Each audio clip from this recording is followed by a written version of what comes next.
está lento esto. Muy bien, estamos viendo la clase anterior que los MOSFET pueden servir como switch. Y un NMOS es bueno para conmutar a tierra. Y un PMOS es bueno para conmutar a VDD. Entonces, nosotros podemos hacer algo que se llaman compuertas lógicas. ¿Quiénes han jugado con compuertas lógicas? Ya, ¿quiénes la han usado por algún curso o algo? Varios, pero no tanto. En digitales se ven mucho compuertas lógicas. La mayoría de las compuertas lógicas del mundo están hechas con circuitos con transistores CMOS. Entonces la idea es la siguiente, existe una pull-up network o red que agarra este nodo y lo tira para arriba. Existe un pull-down network, que es una red que agarra este nodo y lo tira a tierra. Y dependiendo de las entradas, se activa una y solo una de las dos redes. Con eso es posible tener un circuito, una compuerta lógica. Y es súper fácil hacer compuertas lógicas. La más sencilla de todas es el inversor lógico, que aparece en esta lámina. El inversor lógico es un PMOS arriba que conmuta este voltaje a VDD y un NMOS que conmuta este voltaje a tierra. Entonces, cuando tenemos una entrada positiva, alta, perdón, más que positiva, este de aquí tiene un VGS 0, por lo tanto está apagado. Y este tiene un VGS alto, por lo tanto está encendido. Así que se ve como una resistencia a tierra. Caso contrario, cuando la entrada es 0, este tiene un VGS 0, este tiene un VGS máximo en valor absoluto y por lo tanto se ve como una resistencia a VDD. Ayúdenme a mirar en estas curvas cuáles corresponden a este caso. El NMOS serían las curvas celestes. ¿Cuál curva celeste es para VGS alto? Para VGS alto. Esta, ¿cierto? ¿Y cuál es la curva roja del PMOS para el VGS bajo? Esta de acá. Y la intersección está aquí. El voltaje de salida es bajo, sí. Voltaje de salida es bajo. Y la corriente es baja también. La corriente es baja. Qué buena, ¿verdad? No me acordaba de eso, pero qué bueno que ahora me acuerdo. Cuando una de estas redes está encendida y la otra está apagada, la corriente por aquí es cero, es siempre cero. La corriente estática, la corriente de C en las compuertas lógicas es cero. No consumen corriente. Entonces, ¿cuándo consumen corriente los circuitos lógicos? Solo cuando cambian, únicamente cuando cambian. Y es por eso que los circuitos lógicos, por ejemplo, la potencia de un circuito lógico es como alguna constante multiplicada por C por V cuadrado por F. Esa es la fórmula para calcular la potencia consumida por un chip de Intel o por cualquier chip digital. C es la capacitancia total de entrada de todas las compuertas del circuito. V es el voltaje de alimentación y F es la frecuencia de operación. Y alfa es qué porcentaje de las compuertas cambian en cada ciclo de reloj. Entonces, con esta fórmula uno puede estimar el consumo de un circuito digital. Entonces la frecuencia.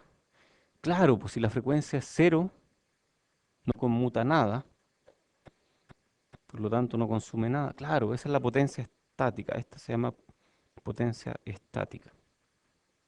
Cero. Entonces, esta es pura, perdón, hay algo en lo que me expliqué mal. Potencia estática cero. Esta potencia de aquí es solamente la potencia por conmutación.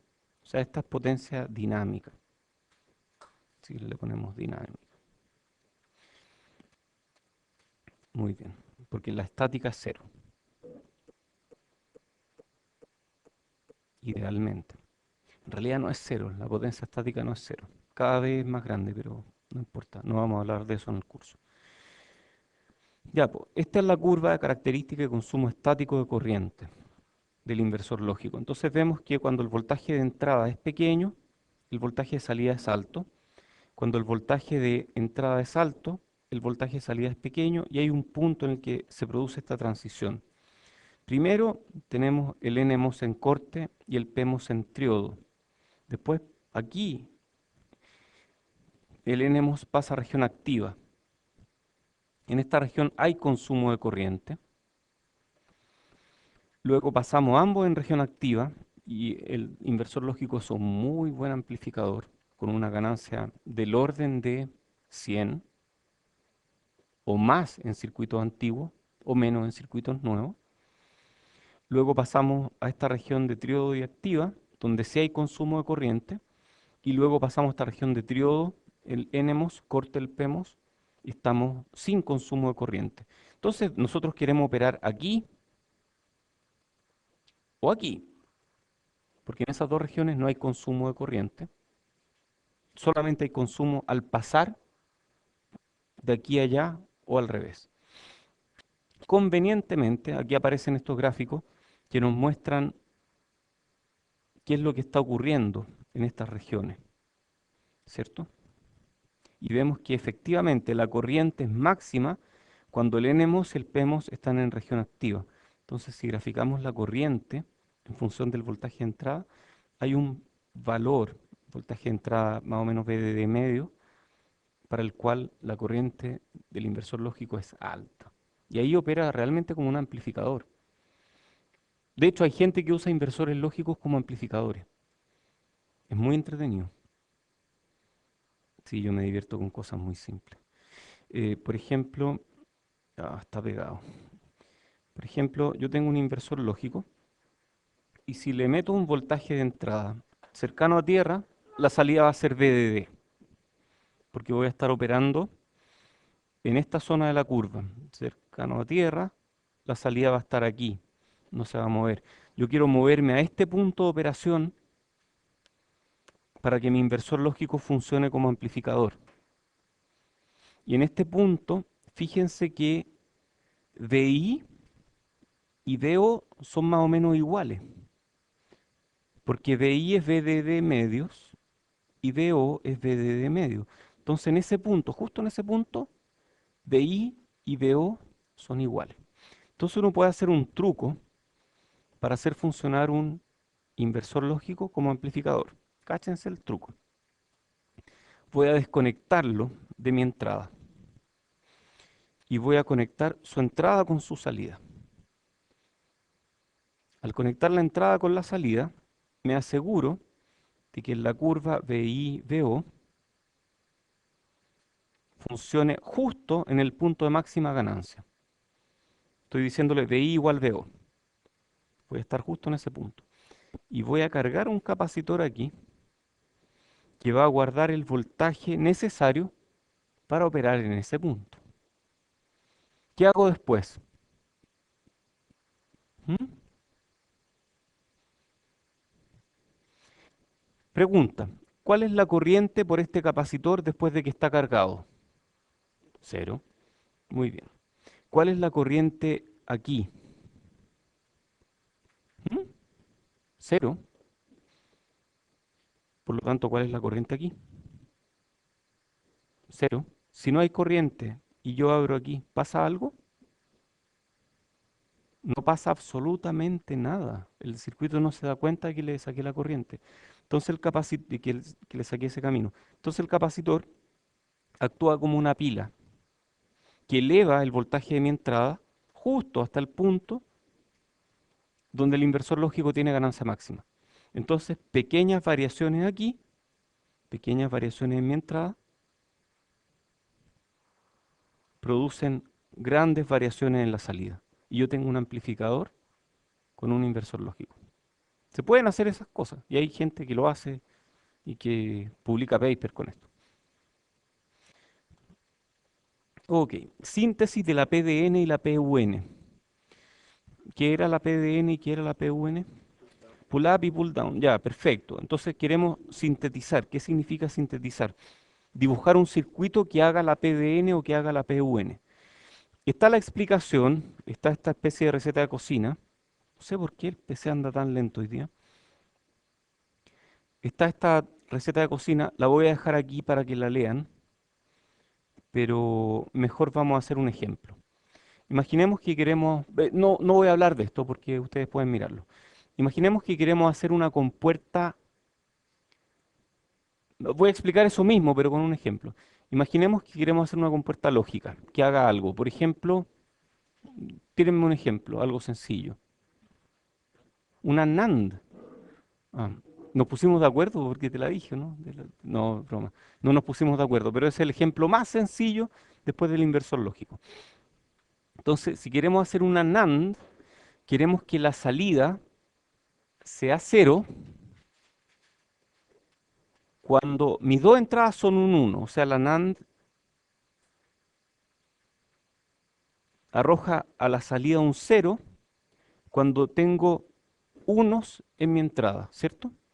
Entonces yo podría hacer, por ejemplo, una NAND.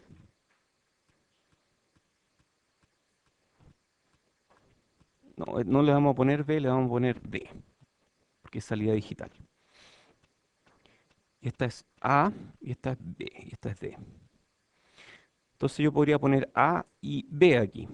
Entonces esta compuerta, estas dos van a tirar esta salida a tierra únicamente cuando A sea 1 y cuando B sea 1.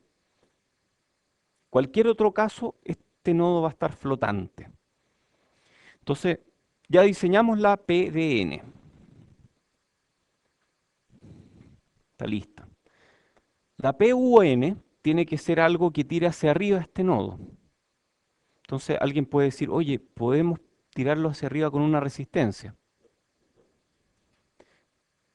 Tú dices con PEMOS, pero ¿por qué no tirarlo con una resistencia?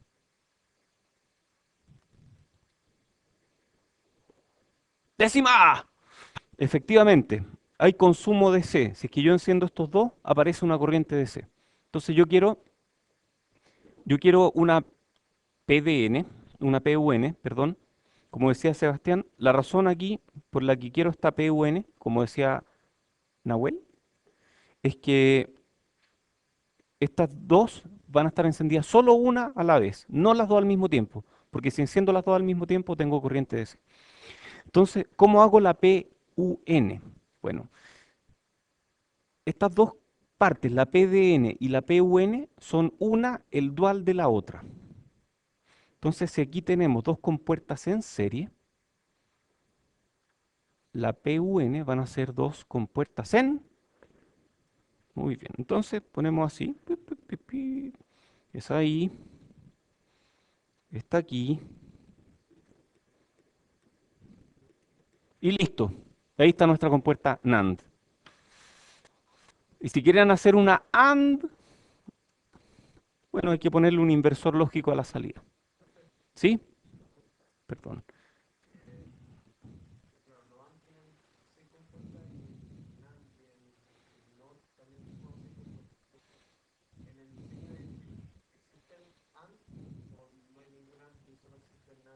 Solo existe NAND. Tu pregunta es muy interesante. Pero efectivamente, no existe un AND. Existe un NAND y un NOT. No hay forma de hacer un AND. Se podrían hacer si es que los circuitos no invirtieran. Pero los circuitos invierten. Todos estos circuitos invierten porque cuando yo le entrego una entrada positiva, la salida se va a tierra. Entonces hay una inversión y esa inversión hace que todos los circuitos sean inversores, lo cual es bueno porque tú puedes hacer un circuito no inversor poniendo dos circuitos inversores en cascada. Si fuera al revés, si todos los circuitos fueran no inversores, no tendríamos forma de hacer un circuito inversor. Así que no es tan malo. Hay preguntas ya. Siempre, siempre. Si tú tienes una PDN, tú puedes diseñar la PUN haciendo el dual. Y al revés también. Ejemplos. Este es una NAND. Este de aquí es una NOR, ¿cierto? O este me tiran a tierra la salida. Y el dual de la PDN aquí son dos en serie. Y si yo quiero hacer algo complicado, por ejemplo, digamos algo que sea del estilo A, B o C, eso ya es complicado, ¿no? No, no es tan complicado. Pero yo puedo hacer eso. Y hay varias formas de hacerlo. Una de ellas, por ejemplo, sería que yo quiero hacer eso. ¿Ah? Es lo mismo, ¿no? Es lo mismo. Ah, ¿y qué me dices de Morgan respecto de esto? ¿Cómo era? Esta era A. ¿Eso era o no? ¿Todas negadas?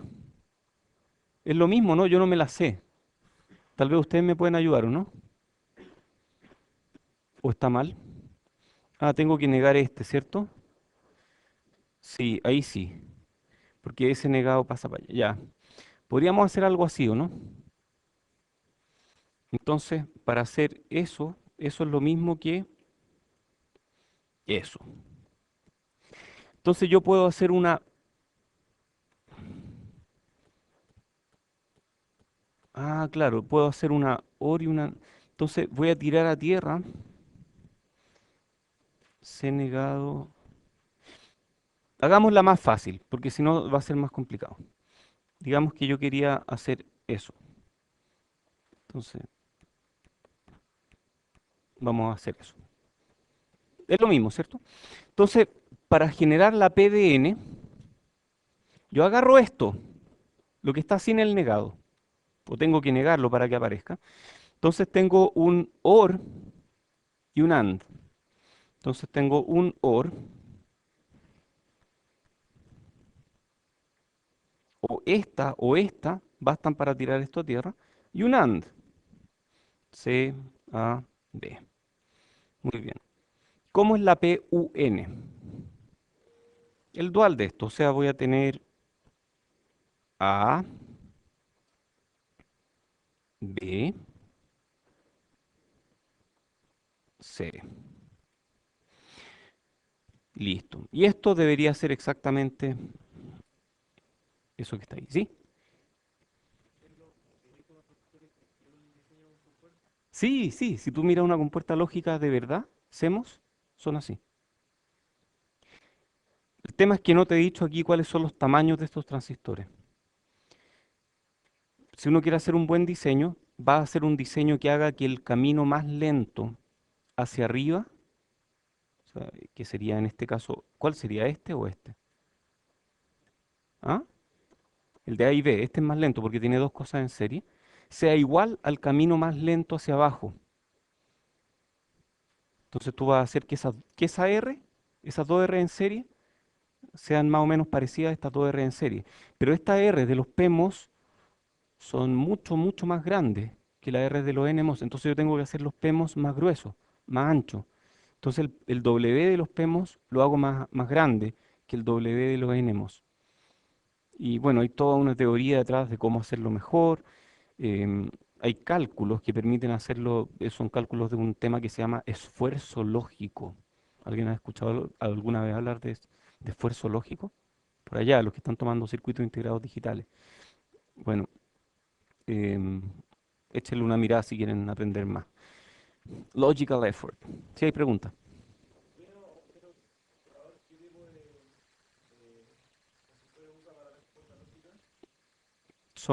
Si son CMOS, son tal cual como lo ve aquí. Se usan CMOS, los Arduinos son CMOS. Todos los microcontroladores son CMOS. Los chips de Intel son CMOS. Todo lo que es digital es CMOS, salvo cosas muy rebuscadas. Los TTL no son CMOS. Los TTL ya son tecnología antigua. ¿Quiénes han usado TTLs? Algunos, no muchos. Todavía se usan. TTL es Transistor Logic, que significa que la salida está acoplada mediante dos transistores. Em, y eso versus RTL, que no es el mismo RTL que se ve en circuitos digitales, que es Resistor Transistor Logic, en que la salida está acoplada a tierra o a cero con un resistor y un transistor. Entonces son diferentes formas de implementar, son diferentes familias lógicas. TTL es una familia lógica, CMOS es una familia lógica. ¿Sí?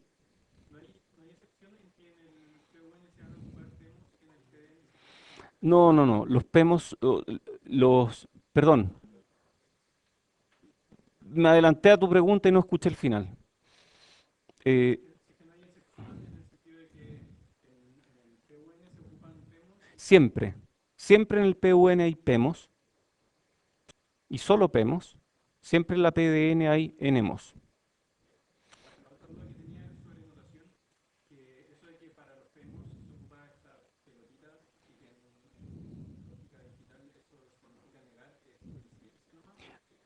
Es lo mismo.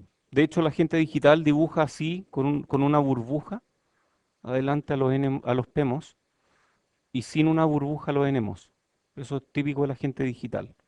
La gente analógica dibuja los PEMOS, perdón, yo no estoy acostumbrado a dibujarlo así. Yo soy analógico, pero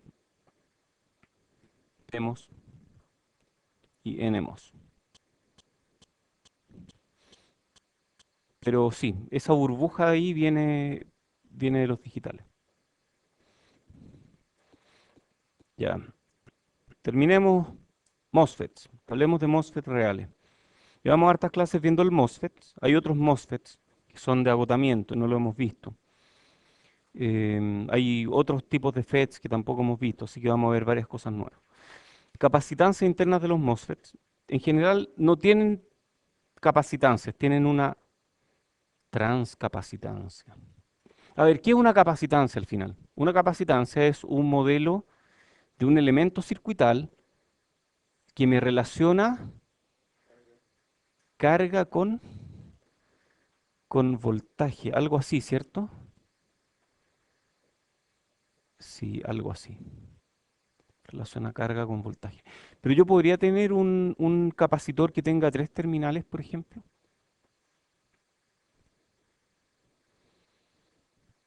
Podría ser o no, algo así. Que tenga, porque este va a inducir campo eléctrico en los otros dos. ¿Se puede o no? Se podría. De hecho, voy a diseñarlo un poco mejor. Ahí está mejor diseñado, porque ahí son tamaños, ahí reduje el gap. Entonces, se pueden hacer cosas así. Los MOSFET son más o menos así. Los MOSFET tienen una capacitancia distribuida. Entonces, es una capacitancia en la que yo inyecto carga por una parte y hay varios voltajes que se mueven. Pero como analizar transcapacitancia, algo que nadie sabe hacer, o muy poca gente sabe hacer porque no es divertido, entonces lo que aprendemos nosotros es a concentrar las capacitancias de los MOSFET esencialmente en cinco partes. Entonces tenemos un CGD que está aquí, un CGS, tenemos este CDB, tenemos CSB y tenemos CGB que no está aquí. Pero da lo mismo, tenemos cinco capacitancias.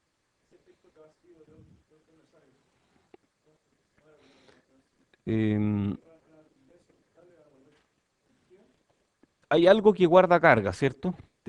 A ver, hay dos tipos de capacitancia, extrínsecas e intrínsecas. Las intrínsecas son las necesarias para el funcionamiento del MOSFET, son las que se producen por efecto de la compuerta sobre el canal. Esa es capacitancia intrínseca. Las extrínsecas son las que tú podrías eliminar si es que tuvieras una tecnología muy buena. Por ejemplo, el overlap o el traslape que se produce entre la compuerta y las difusiones, eso se llama capacitancia extrínseca. Las capacitancias de unión, por ejemplo. Ojalá tú pudieras eliminar las capacitancias de unión. Porque hay una unión PN, ¿cierto? Tienes las difusiones que son N y tienes abajo P. Ahí hay capacitancias de las uniones PN. Esas no sirven para la operación del MOSFET. Ojalá las pudieras eliminar. Entonces son dos tipos, las extrínsecas y las intrínsecas.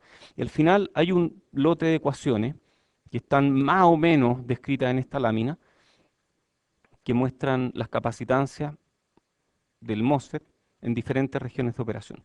Estas que dicen COL, por ejemplo, son las capacitancias de overlap o las de traslape que ocurren entre el traslape entre la compuerta y la difusión. Y eso cada vez se hacen más grandes esas capacitancias en comparación con las intrínsecas. Entonces uno va aplicando ecuaciones relativamente sencillas, estas apenas se ven, pero uno puede aprender cómo operar las capacitancias.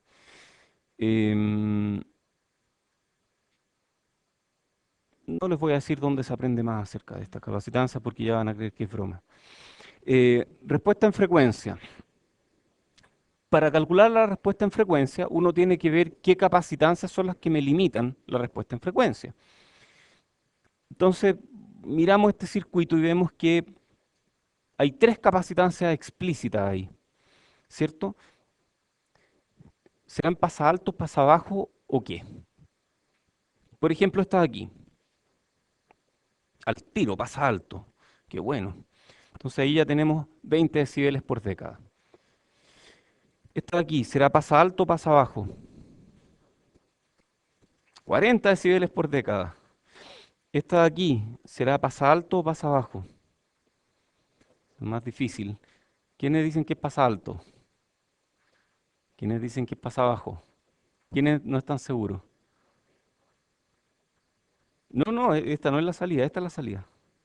A ver, ¿qué es lo que pasa aquí? Pregúntense esto, si esta capacitancia no existiera, ¿cómo sería la ganancia?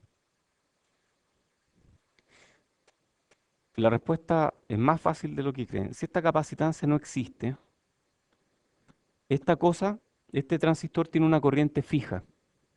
Si esta corriente es fija, la caída de tensión en esta resistencia es fija, por lo tanto la salida no se mueve. Entonces esta capacitancia hace que el transistor funcione como amplificador. Entonces pasa alto o pasa bajo. Pasa alto, ¿cierto? Porque se requiere frecuencia para que este capacitor tire ese nodo a tierra. Entonces, 60 decibeles por década. Muy bien. Y así uno puede calcular la respuesta. ¿Y hay algo que limite la respuesta a alta frecuencia? En este caso no las dibujé, pero está CGS, CGD, que es una capacitancia que aparece con efecto Miller. Entonces aparece como, porque de aquí a allá hay ganancia negativa, por lo tanto aparece una capacitancia más grande a tierra. CDB va a molestar también. Y así, po. Y esas de ahí van a producir polos que van a tirar la respuesta a frecuencia. Esto se analiza con más cuidado en otros cursos. Ya saben, ¿ah? En otros cursos.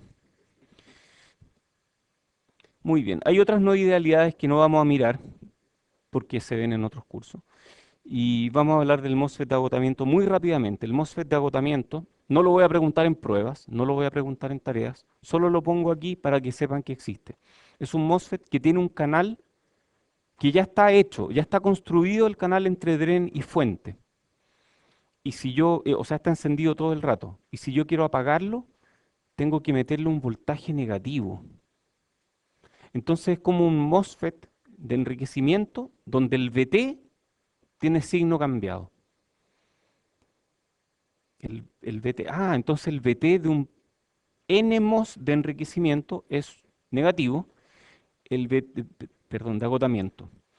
De nuevo, el VT de un NMOS de agotamiento es negativo, el VT de un PMOS de agotamiento es positivo. Entonces, las curvas del VT, las curvas de estos MOSFET son de este estilo. Son iguales que las que ya conocemos, pero con la diferencia de que VGS tiene que ser menor que VT, con un VT negativo, para que esto se apague. El símbolo es bien parecido al MOSFET de enriquecimiento, la única diferencia es que tiene una rayita más gruesa ahí, que indica que hay un canal que está ya construido en el MOSFET. Y aquí vemos que hay un VTP que es positivo y un VTN que es negativo. No vamos a hablar más de MOSFET de agotamiento, solo quiero que sepan que existen, para que si alguien les pregunta algo algún día y ustedes no sepan responder, no digan que no se los enseñaron, porque me van a dejar mal a mí. Así que esto es para que no me dejen mal, no es para que aprendan más. Se usan poco, realmente se usan poco, en casos muy, muy específicos se están usando. Los JFET, en cambio, se usan mucho más. Los JFET incluso se usan en dispositivos discretos y los JFET son parecidos a los MOSFET de agotamiento en cuanto a que tienen un VT negativo. O sea, hay un canal. A ver, imagínense esta estructura. Aquí hay dren, aquí hay fuente. ¿Hay algo que impida que pasen electrones entre dren y fuente? ¿Hay algo que impida aquí que pase corriente? No hay nada que impida eso, ¿cierto? Bueno, si nosotros aplicamos, si nosotros vemos que aquí hay una unión PN, imaginamos que aparece región de agotamiento,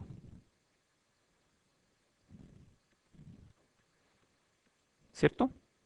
¿Se imaginan cómo cerrar este canal haciendo que la región de agotamiento sea más grande? ¿Y cómo se hace eso? Con voltaje, con VG, pero polarización inversa del diodo. Entonces este diodo PN lo polarizamos en forma inversa. Entonces necesitamos un VG muy negativo, perfecto. Y con eso cerramos este canal. Eso es exactamente lo que se hace en un JFET. Aquí está explicado con gráficos. La gracia del JFET es que tienen menor ruido que los MOSFET. Entonces se utilizan, por ejemplo, para front-ends. Es como el transistor de entrada de muchos eh, circuitos que procesan, por ejemplo, señales de RF o para señales de bajo ruido, incluso para física de partículas. Lo malo de los JFET es que son más caros, porque no es un MOSFET estándar. Entonces uno no puede dibujar un JFET en un chip que tenga puros CMOS. Por lo tanto, se usan menos. Yo nunca he hecho un circuito con un JFET. Ahora sí.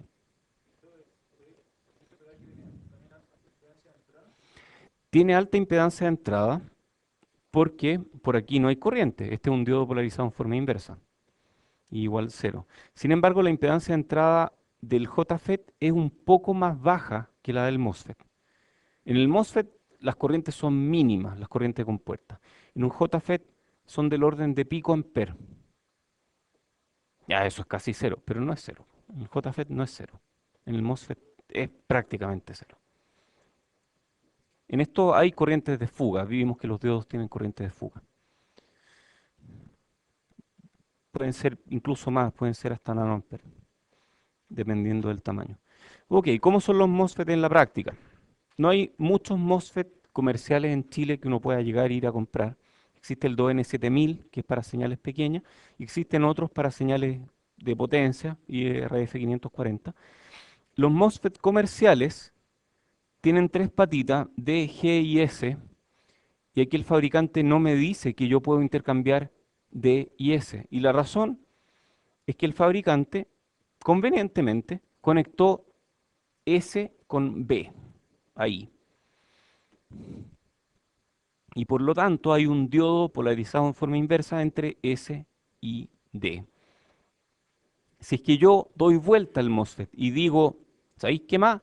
Voy a poner S aquí y D aquí, y quiero hacer pasar corriente en esa dirección, la corriente se va a ir por el diodo. Entonces nunca voy a apagar ese MOSFET. Voy a tener mucha corriente por un diodo. El MOSFET se convierte en un diodo y nunca lo puedo apagar. Así que, ojo, los MOSFET discretos sí tienen polaridad, no son invertibles. Uno no puede poner S donde quiera y D donde quiera, porque la conexión a cuerpo ya viene integrada. Muy bien. Aquí hay otros MOSFET que son switch CMOS que traen varios switch internos, etcétera. Y bueno, llegamos al final de esta clase, del capítulo de MOSFET. Vimos operación física, ecuaciones en gran señal, modelos de pequeña señal, de eso aprendimos un montón. Después vimos cómo polarizarlo, hablamos de espejos de corriente, vimos amplificadores de los tres tipos, vimos las ganancias, la impedancia, las transconductancias, y aprendimos, mejor que eso, aprendimos a calcularla. Vimos amplificadores con carga activa, vimos que logran mayor ganancia, vimos cascodos, vimos el MOSFET como interruptor, y de ahí pasamos a compuertas lógicas, y finalmente tenemos una lámina de MOSFET reales. Aprendimos hartas cosas, sí. Ya.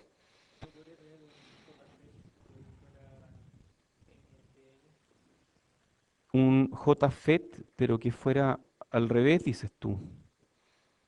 Sí, este es un JFET de canal N. Tú puedes tener el opuesto, que es de canal P. Y el JFET de canal P tiene VT positivo. Pero las ecuaciones son muy parecidas a las del MOSFET, son cuadráticas también. Lo que sí cambia son las ecuaciones de las capacitancias, esas son totalmente distintas. ¿Sí? ¿Por qué tiene un hoyito el encapsulado?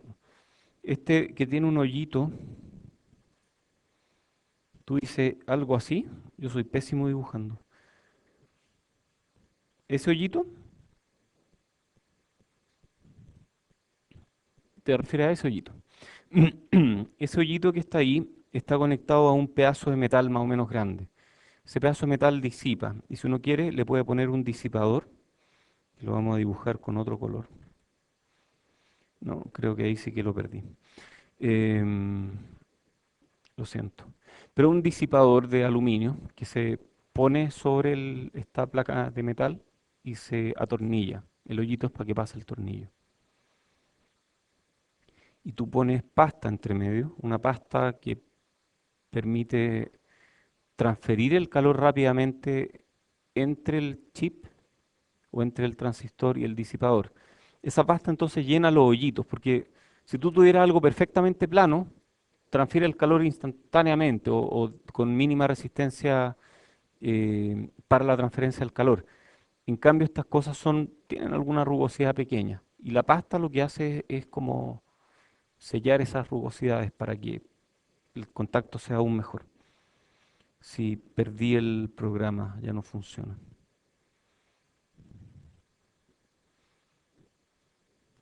No voy a tener que cerrarlo. Bueno, lo siento. Muy bien. Capítulo 5 entonces. BJT o transistor bipolar de unión, también llamado transistor de unión bipolar. Pero la unión no es la bipolar, lo bipolar es el transistor. Entonces, para evitar confusiones, le cambié el nombre y le puse transistor bipolar de unión. Más conocido como transistor bipolar o BJT.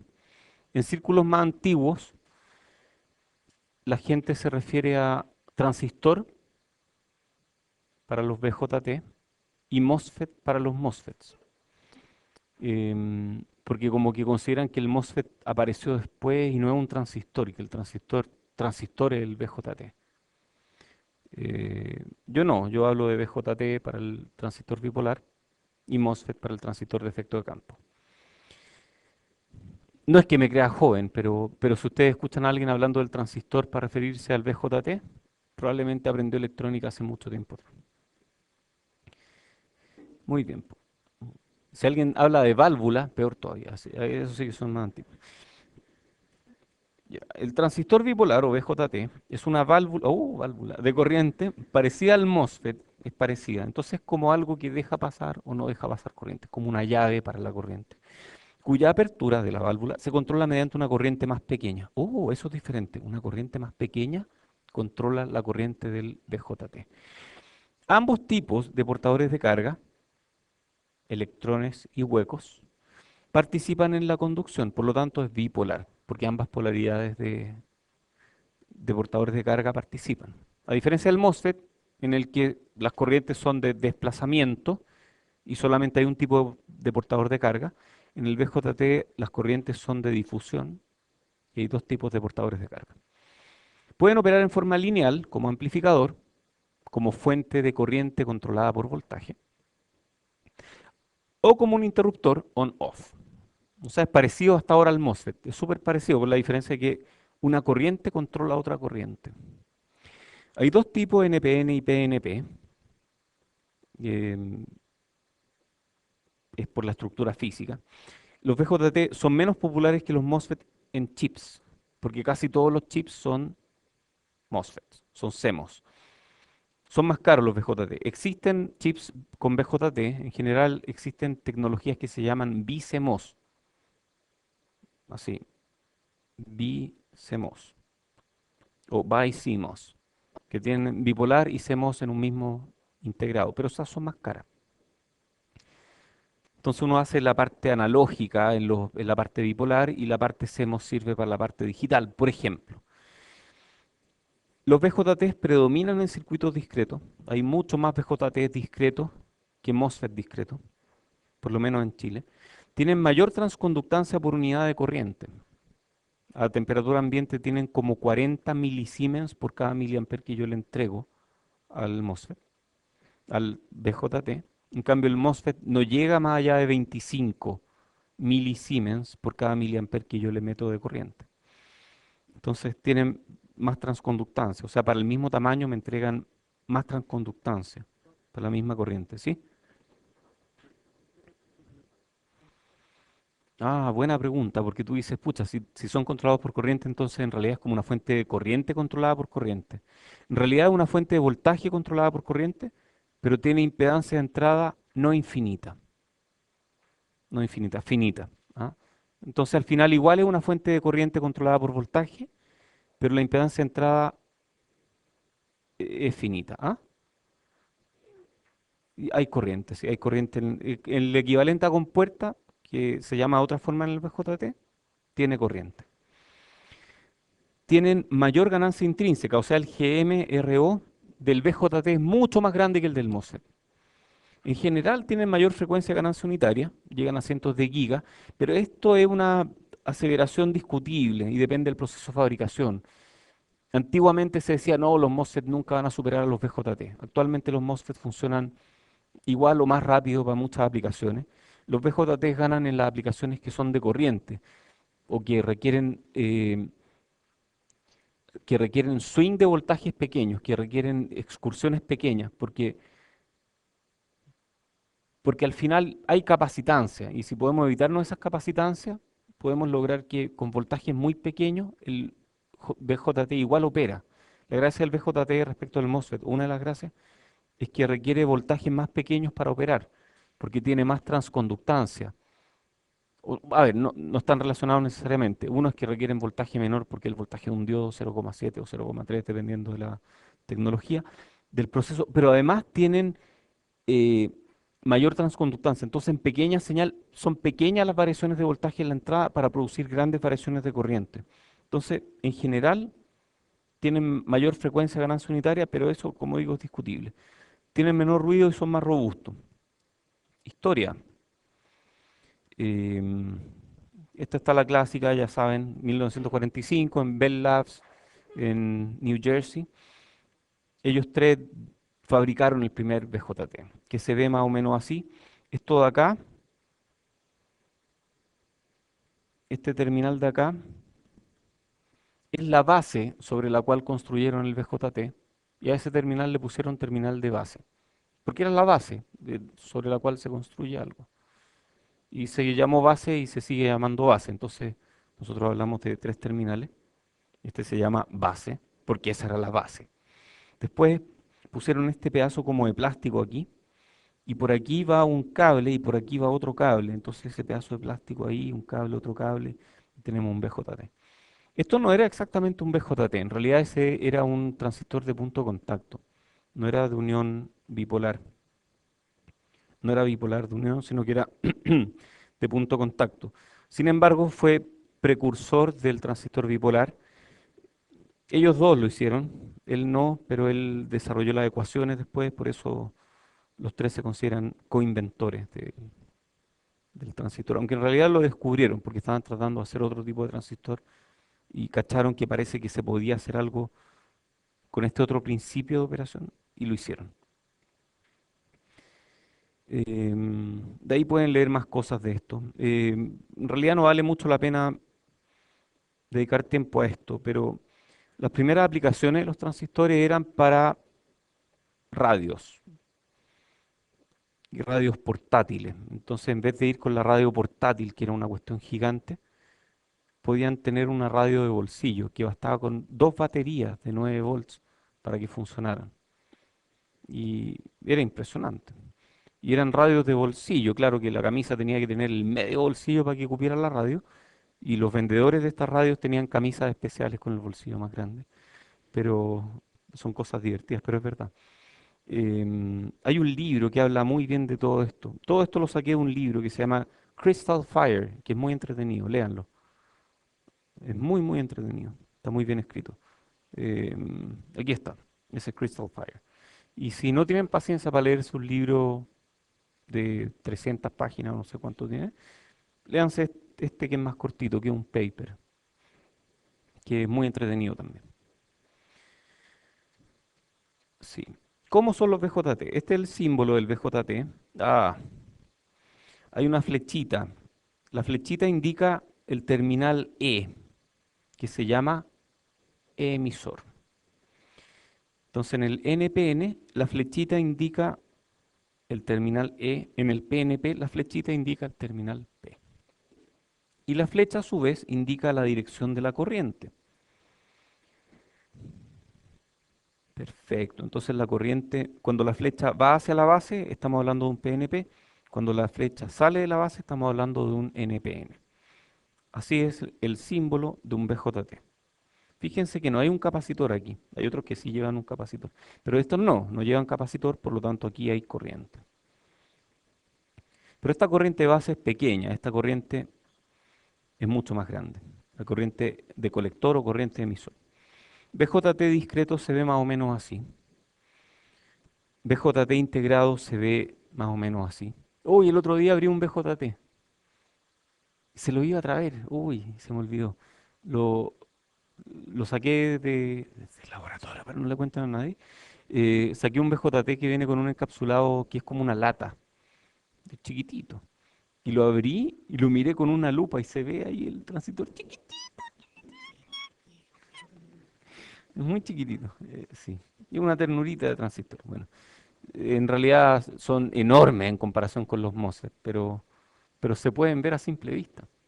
Y con lupa se ven mejor todavía. A ver si otro día lo traigo. Ya, pues hablemos de esto. Física del BJT, BJT en pequeña señal, cómo polarizamos un BJT. Oye, esto es como lo mismo de MOSFET, ¿o no? Es re parecido a lo que hablábamos de MOSFET, pero es con BJT. O sea, este capítulo podemos ir súper rápido, porque es lo mismo de MOSFET, pero a ver, los modelos cambian un poco, pero cuando lleguemos a pequeñas señales es la misma cuestión. Entonces hablemos de la física del BJT. La estructura es tres terminales, base, colector y emisor.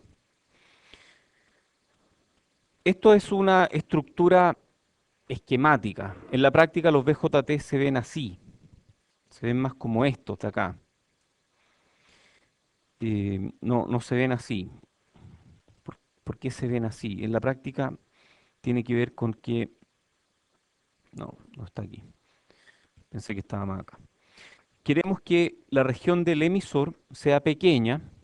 Esta es la que emite a los portadores de carga. O sea, los electrones salen del emisor y se mueven hacia el colector. El colector colecta a em, a los portadores de carga. Entonces queremos que que el colector tenga un área grande y queremos que la base sea lo más delgadita posible.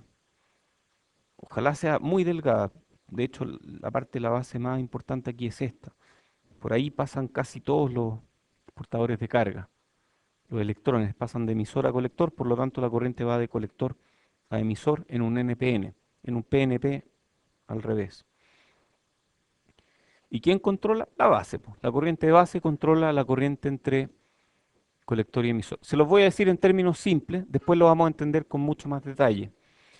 I sub C, la corriente de colector, es I sub B, corriente de base, multiplicada por un factor beta. Y ese factor beta puede ser del orden de 100. Oye, y esto es como un supernodo, ¿no? Entonces, ¿cuánto es I sub E si la corriente va en esa dirección y la corriente de base va en esa dirección? ¿Cuánto será I sub E? I sub B más I sub C. ¿De acuerdo? Esas son las ecuaciones básicas para empezar a hablar de esto. Se las adelanto, no es necesario que las sepan, pero ahora tengo algo más que preguntarles ahí. ¡Uhú! No, en realidad es importante que las tengamos de antes porque así vamos a entender mejor algunas cosas. Tiene como cuatro regiones de operación, aunque en realidad son tres. Región de corte, ya la conocen, la misma que el MOSFET, corriente cero. Región activa, la misma que el MOSFET, fuente de corriente controlada. Luego tenemos una región que se llama saturación. Y esa región de saturación es un mal nombre, porque equivale a la región de triodo del MOSFET, pero en el MOSFET la región de saturación también se llamaba región activa. Entonces hay todo un enredo de nombre ahí. Para evitar problemas, a la región activa siempre le vamos a llamar región activa. y a la región donde el transistor opera como un switch cerrado. En el caso del MOSFET es triodo, en el caso del VJT es saturación. Y existe una cuarta región que se llama región inversa, que es como la región activa, pero justo al revés, como si diera vuelta a los terminales. Y esa región no la vamos a usar re nunca, así que la voy a poner entre paréntesis. Es raro usar un transistor en región inversa. En los TTL, uno de los transistores operaba en región inversa, entonces es divertido, pero en general no se usa mucho. Bien, pues, oye, ¿y qué será EBJ? Emisor base junction, unión base emisor, y esta es la unión base colector. Entonces, la región de operación depende de cómo están polarizadas estas dos regiones de operación. Silencio, por favor. Cuando estas dos están en región, están polarizadas en forma directa, estamos en región de saturación. Cuando ambas están en región en polarización inversa, estamos en corte. Cuando esta está en directa y esta está en inversa, estamos en región activa, que es la que nos interesa para amplificar. Entonces, todo eso está en esta tabla. Muy bien. Oye, antes de continuar, para amplificar, sabemos que necesitamos una fuente de corriente controlada, ¿cierto? Nosotros sabemos que llevamos de voltaje a corriente a través de un transconductor y luego de corriente a voltaje a través de alguna resistencia de salida. Entonces, para amplificar voltaje necesitamos una fuente controlada. Tratemos de hacer una fuente controlada usando semiconductores. Todavía no nos vamos a meter con BJT. Entonces, vamos a partir con esta idea. Esto es un diodo. Aquí tenemos una fuente que está polarizando un diodo. Y supongamos que podemos mover de alguna forma este voltaje. Si aplicamos voltaje positivo, va a pasar mucha corriente y vamos a estar en esta parte de aquí del diodo. Esta es corriente, voltaje. Y si aplicamos voltaje negativo, vamos a tener, según esto, nanoamper, ¿cierto? ¿Se acuerdan de esa o no? Que hay corrientes de fuga, si aplicamos voltaje negativo en polarización inversa, corrientes de fuga. Muy bien. Entonces una fuente de corriente ideal produce una corriente que no depende del voltaje entre sus terminales.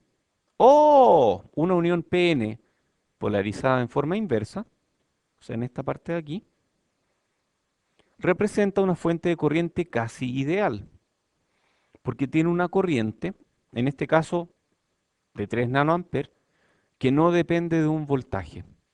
Entonces, súper chica, ¿cierto? Pero tal vez podemos hacerla más grande de alguna forma. Entonces, en polarización inversa, la corriente I sub D depende de portadores minoritarios y no depende del voltaje entre sus terminales. Entonces, tal vez podemos aprovechar esa característica. Lo malo es que es muy chica y que no la podemos controlar. Pero tratemos de hacer una analogía. Una cascada es como una fuente controlada. ¿Por qué? Porque da lo mismo el voltaje, da lo mismo la caída de la cantidad de metros que hay entre este punto de la cascada y este punto de la cascada, da lo mismo eso. El agua que cae, el flujo, que es como la corriente, no depende de eso, no depende de la caída de potencial. ¿De qué depende la corriente? Del agua que llega hasta justo el borde. El agua que llega al borde cae. Entonces, la corriente depende del agua que llega al borde. Esto a diferencia de un río, por ejemplo, en que el caudal depende de varias cosas. En el caso de la cascada, el caudal depende solamente de la cantidad de agua que llega al borde. La corriente depende solamente de la cantidad de portadores que llegan al borde. Va por ahí la cosa. Entonces, como una fuente de corriente constante. La unión PN en polarización inversa, o sea, si tenemos una especie de diodo aquí, polarizado en forma inversa, si está polarizado en forma inversa, aquí tenemos un montón de electrones, poquitos huecos, aquí tenemos un montón de huecos, poquitos electrones. Pero ¿qué pasa si por alguna razón llega a aparecer un electrón acá? Hay un tremendo campo eléctrico que se encarga de mover ese electrón hacia allá. ¿Qué pasa si aparece un hueco aquí? Hay un tremendo campo eléctrico que se encarga de mover ese hueco rápidamente hacia allá. Entonces es como una especie de cascada de electrones y de huecos. Cualquier electrón que aparezca aquí se va al tiro para el otro lado y produce corriente. Cualquier hueco que aparece aquí produce corriente. Eso es una cascada. Entonces nosotros vamos a buscar una forma de inyectar electrones o inyectar huecos en alguna zona como en la mitad de la cascada, donde estas cosas se puedan mover rápidamente. Nuevamente, corriente de unión, perdón, corriente en unión PN inversa. Es una corriente de fuga, depende del número de portadores minoritarios que aparecen al borde de la cascada, ¿cierto? De electrones o huecos dependiendo de a qué lado. Si aparecen electrones aquí en la región P, esos son portadores minoritarios que se barren rápidamente por campo eléctrico. Si aparecen huecos en la región N, también son portadores minoritarios. ¿Por qué minoritarios? Porque son huecos en una región tipo N. Huecos en región tipo P son mayoritarios, huecos en región tipo N son minoritarios. Son portadores minoritarios que se mueven rápidamente a la otra región. Depende del número de portadores minoritarios, podemos aumentar esta corriente de alguna forma. Por ejemplo, si aplicamos luz en un fotodiodo, estamos creando portadores minoritarios mediante la incidencia de luz aquí, y eso produce más corriente.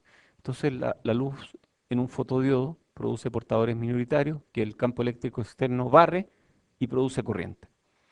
Tal vez podemos hacer algo parecido, pero en vez de inyectarles luz, le inyectamos corriente directamente. Una forma de inyectar corriente de portadores minoritarios como función de un voltaje es mediante otra unión, en este caso una unión PN directa. Entonces vamos a tener dos uniones, una PN directa y una PN inversa, que comparten la región P. La PN directa inyecta portadores minoritarios, la PN inversa funciona como una especie de cascada de fuente de corriente controlada. ¿Por quién? Por la PN directa. Eso es, en términos muy simples, como es un transistor. Entonces, para hacer un transistor tenemos que tener un emisor súper dopado para que la corriente base emisor sea principalmente de electrones y no de huecos. La base tiene que ser delgada para que pasen muchos portadores de carga antes de recombinarse, y el colector tiene que tener una gran superficie. En diagrama de curvas de energía, que no espero que ustedes entiendan, solo los expongo aquí para que sepan que existen, explicaciones muy sencillas están en este libro, se ve una cosa así. Esta es la región de emisor, esta de aquí es la región de base y esta de aquí es la región de colector. Entonces los portadores de carga, moviendo el voltaje de base, puedo hacer que pasen más o que pasen menos. Y la cantidad de portadores que lleguen abajo no van a depender de este voltaje entre emisor y colector, sino que van a depender de cuántos electrones logran llegar hasta el borde de la cascada. Eso es un BJT, ¿sí? Podría haber efecto túnel ahí, podría haber. Si hubiera efecto túnel ahí, ya no estás controlando la corriente como quieres controlarla. Pero sí, puede haber efecto túnel. Muy bien. Siguiente, gracias. ¿Cómo será el BJT en región activa?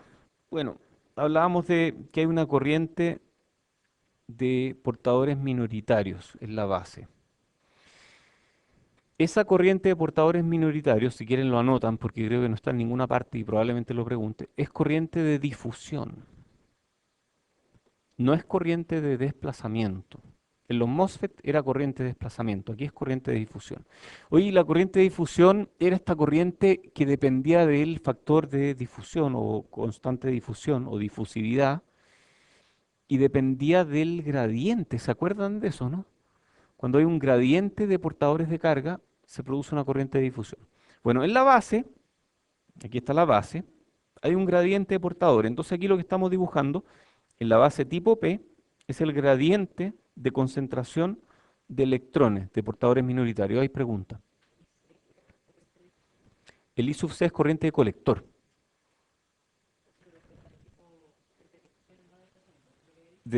Sí, es corriente de difusión. La corriente de difusión aquí es la base. Esa es la que genera las otras corrientes, ¿sí? La de los portadores, ¿qué? Te escuché almuerzo. No sé si estoy escuchando bien o mal.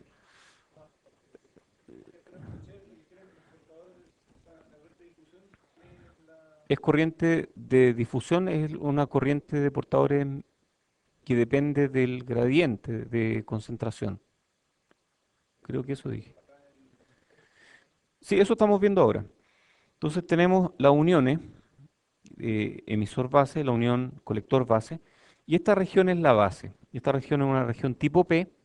Una región tipo P normalmente tiene un montón de huecos, tiene muy pocos electrones. De alguna forma, que no vamos a decir todavía, vamos a inyectar electrones en esta región. Entonces aquí hay una concentración de electrones que le vamos a llamar NP en cero, posición cero. Esto de aquí es nuestro eje X. Entonces esta es la posición cero. Y esta es la concentración de electrones justo a la entradita de la base. Digamos que todos estos electrones de alguna forma se recombinan, entonces producen esta curva un poco más baja aquí, ¿cierto? Hay una recombinación y produce eso. Y en este punto de aquí, los electrones son barridos y por lo tanto aquí no hay concentración de electrones. Por lo tanto, hay un gradiente. Y ese gradiente, ese dn a dx, que es un gradiente, dn a dx, ahí está, es el que produce un movimiento de portadores de carga, en este caso hacia allá. Entonces, los electrones se mueven hacia allá, por lo tanto, aparece una gran corriente de colector a emisor. Las ecuaciones están aquí, van más allá de lo que se espera de este curso. NP en cero es NP0 por E a la B, BE partido por BT. Esta es una ecuación parecida a las que veíamos en el diodo, ¿cierto? Era como la ley de la unión. Luego tenemos una corriente que depende del área, es emisor, área del emisor, por la carga del electrón, por el coeficiente de difusión y por el gradiente. Y ese gradiente lo podemos considerar como si fuera lineal. En ese caso es este dividido por este. NP0 dividido por el ancho efectivo de la base, que es esta dimensión aquí. Entonces, es el gradiente. Y luego podemos calcular la corriente de colector como todo esto, que le llamamos I sub S, por E a la B, BE partido por BT. Combinando ecuaciones y por lo tanto llegamos a esta ecuación, que es la misma que la del diodo, ¿no? Es parecida. ¿Qué diferencia tiene esta ecuación respecto a la del diodo? No, olvidémonos del menos uno. Esta también debería llevar menos uno, pero no la vamos a poner. ¿Ah? También podemos ponerle n, pero no es eso lo más importante. Tampoco. El mismo VT. Ojo, este VT aquí es 25 milivolts, porque el VT de la unión. O sea, este VT en realidad es voltaje térmico, KT partido por Q. No, la magnitud de IS depende del área al final, entonces no es algo que... No es trivial, no es trivial. Fíjense en algo, en un diodo yo tengo dos terminales, ánodo, cátodo, y tengo que la corriente, ¿cómo era la ecuación del diodo? I sub S por E a la B entre el ánodo y el cátodo, partido por BT, es la misma ecuación, o es igual, o hay alguna diferencia. ¿Ah? Es chica, es súper chica.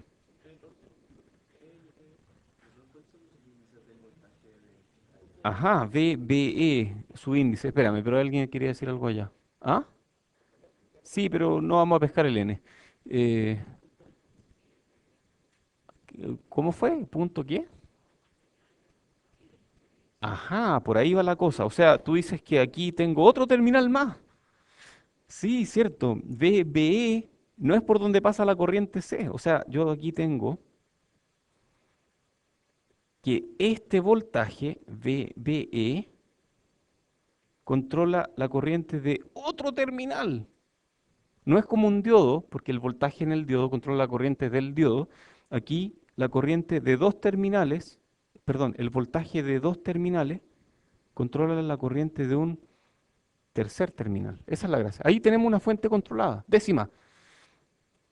Muy bien. Hay más ecuaciones, para los que se quedaron con gusto a poco. Tenemos corriente de huecos de base a emisor y tenemos una corriente de colector. Esas le llamamos IB1 e IB2. Estas son las ecuaciones para IB1 y para IB2. Tenemos que sumarlas para llegar a la corriente de base. La corriente de base es IB1 más IB2. Tenemos la carga, en este caso, que se puede calcular de esta forma. De aquí sale IB2. Y luego aquí llamamos beta a este factor. Ah, beta es el que había dicho antes yo, ¿cierto? Beta es el que tiene que ver con... Ah, ese. Entonces, I sub B es I sub C partido por beta. O al revés. I sub C es beta por I sub B. I sub E es I sub B por beta más uno. Beta es del orden de 100. Puede ser 200, puede ser 50. I sub C es beta más uno partido por beta por I sub E.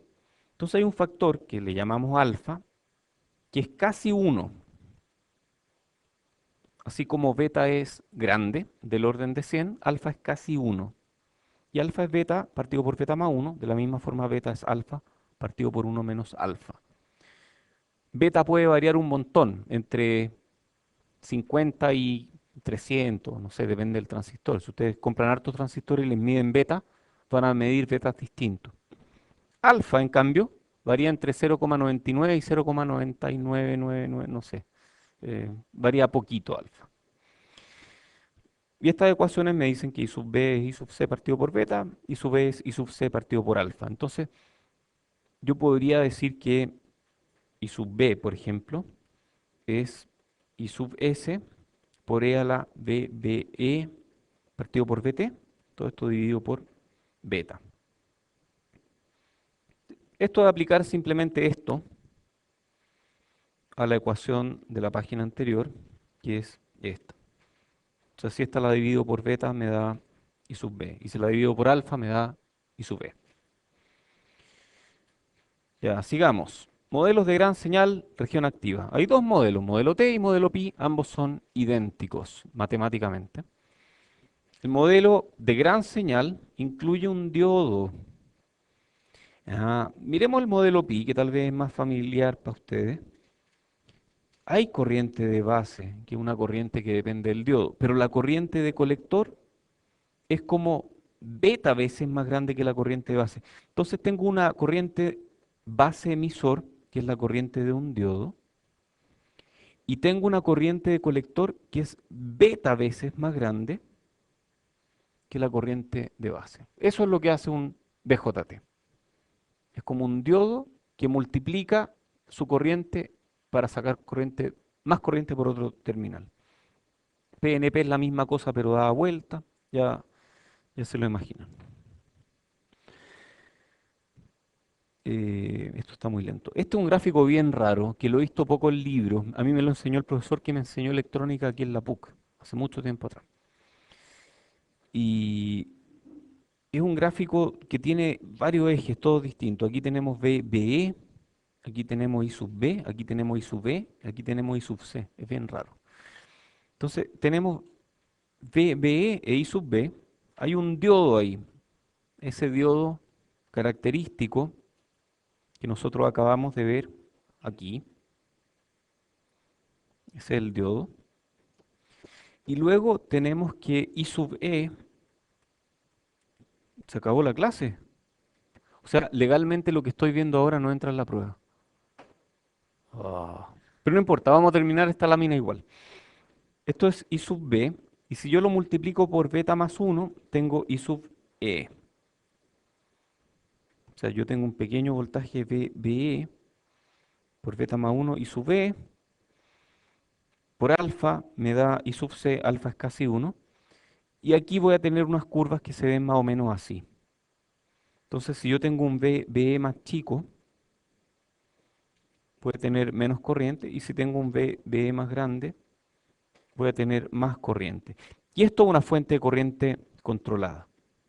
Y antes de que se vayan, me gustaría mostrar lo que pasa para que no se queden con una idea incorrecta. Las curvas de estos transistores son así, súper parecidas a las del MOSFET, súper parecidas. Las ecuaciones son distintas, las curvas son más pronunciadas. Aquí no hay una ley cuadrática, aquí hay una ley exponencial, pero son súper parecidas a las del MOSFET. Así que quédense con esta idea, el BJT es muy parecido al MOSFET como en curvas, pero con corriente de entrada y pasan cosas muy distintas, pero en pequeña señal son muy parecidos. Así que podemos usarlos para hacer amplificadores. ¿Hay preguntas?